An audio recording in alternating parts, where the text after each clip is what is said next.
இந்த கிர்னி பழத்தின் விதைகள் புரத நார்ச்சத்து மற்றும் ஒமேகா 3 கொழுப்பு அமிலங்கள் இதில் நிறைய இருக்குது.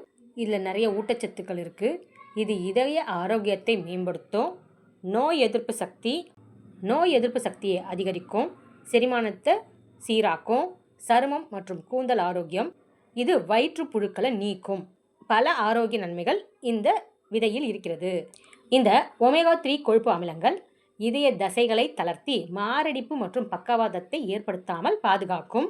நார்ச்சத்து அதிகம் உள்ளதால் மலச்சிக்கலையும் போக்கும், வயிறு மற்றும் குடல் எரிச்சல் குணமாகும். இதில் விட்டமின் சி நிறைய இருக்குது.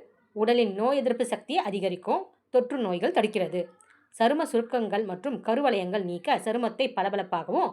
இந்த கிர்னி பழத்தில் உள்ள இந்த விதையை இந்த ஜெல்லோடு எடுத்து மிக்சியில் அரைச்சி அதை வடிகட்டி வேணுன்றவங்க நாட்டு சக்கரை போட்டு குடிக்கலாம். இல்லை சக்கரை பிடிக்கிறவங்களுக்கு சக்கரை போட்டு குடிக்கலாம். சக்கரையும் சாப்பிடாம நாட்டு வெல்லமும் இல்லாமல் வெறும் ஜூஸாகவும் குடித்தாலும் இந்த ஜூஸில் அவ்வளோ ஒரு நன்மை இருக்குது.